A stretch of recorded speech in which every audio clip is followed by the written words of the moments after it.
Liebe Schwestern und Brüder, liebe Mitchristinnen und Mitchristen in unserer Pfarreiengemeinschaft, ich begrüße Sie herzlich hier aus der Antoniuskapelle in Forst, um für Sie den Palm zu segnen. Am Palmsonntag feiern wir den Einzug Jesu in Jerusalem. Die Menschen haben Zweige von den Palmen abgeschnitten und für Jesus einen großartigen Empfang bereitet. Die gleichen Menschen sind auch diejenigen, die wenige Tage später dann gebrüllt haben: Kreuzige ihn, kreuzige ihn. Aber heute am Palmsonntag ist er, Jesus Christus, in Jerusalem angekommen. Wir hören das Evangelium nach Matthäus. Als sich Jesus mit seinen Begleitern Jerusalem näherte und nach Bethphage am Ölberg kam, schickte er 2 Jünger aus und sagte zu ihnen: Geht in das Dorf, das vor euch liegt. Dort werdet ihr eine Eselin angebunden finden und ein Fohlen bei ihr. Bindet sie los und bringt sie zu mir. Und wenn euch jemand zur Rede stellt, dann sagt: Der Herr braucht sie, er lässt sie aber bald zurückbringen. Das ist geschehen, damit sich erfüllte, was durch den Propheten gesagt worden ist. Sagt der Tochter Zion: Siehe, dein König kommt zu dir. Er ist sanftmütig und er reitet auf einer Eselin und auf einem Fohlen, dem Jungen eines Lasttiers. Die Jünger gingen und taten, wie Jesus ihnen aufgetragen hatte. Sie brachten die Eselin und das Fohlen, legten ihre Kleider auf sie und er setzte sich darauf. Viele Menschen breiteten ihre Kleider auf dem Weg aus, andere schnitten Zweige von den Bäumen und streuten sie auf den Weg. Die Leute aber, die vor ihm hergingen und die ihm nachfolgten, riefen: Hosanna dem Sohn Davids, gesegnet sei er, der kommt im Namen des Herrn, Hosanna in der Höhe. Als er in Jerusalem einzog, erbebte die ganze Stadt. Und man fragte: Wer ist dieser? Die Leute sagten: Das ist der Prophet Jesus von Nazareth in Galiläa.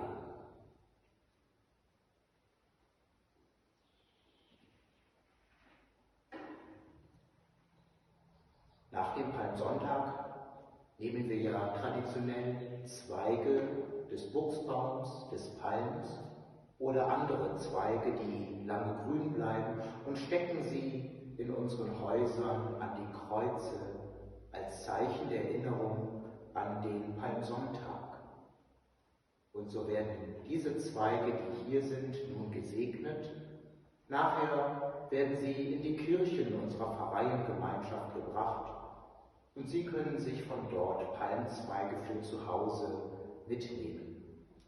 Bitte denken Sie auch an die Menschen, die ganz besonders in diesen Tagen, in dieser Zeit nicht selbst in die Kirchen gehen können, um sich Palmen mit nach Hause zu nehmen. Bringen Sie ihnen welche mit und denken Sie bitte auch daran, der Palm, den wir haben, er soll für möglichst viele reichen. Lasset uns beten. Allmächtiger, ewiger Gott, wir bitten dich, segne diese grünen Zeichen, die Zeichen des Lebens und des Sieges. Am heutigen Tag huldigen wir Christus und tragen ihm zu Ehren die grünen Zweige in unseren Händen. Mehre unseren Glauben und unsere Hoffnung, erhöre gnädig unsere Bitten und lass uns in Christus die Frucht guter Werke bringen.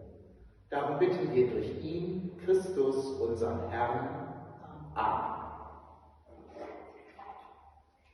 Und dieser Segen Gottes wird nun mit dem Weihwasser besiegelt.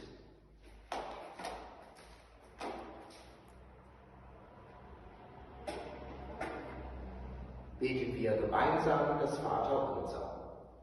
Vater unser im Himmel, geheiligt werde dein Name, dein Reich komme, dein Wille geschehe, wie im Himmel, so auf Erden. Unser tägliches Brot gib uns heute und vergib uns unsere Schuld, wie auch wir vergeben unseren Schuldigern. Und führe uns nicht in Versuchung, sondern erlöse uns von dem Bösen. Denn dein ist das Reich und die Kraft und die Herrlichkeit in Ewigkeit. Amen. Der Herr sei mit euch. Und mit deinem Geiste. So segne, behüte und begleite euch am Palmsonntag, in der Karwoche, in das Osterfest hinein, unser guter und barmherziger Gott, der Vater und der Sohn und der Heilige Geist. Amen. Amen. Gehet hin in Frieden. Dank sei Gott. Ich freue mich auf den Tag, an dem wir uns alle wiedersehen.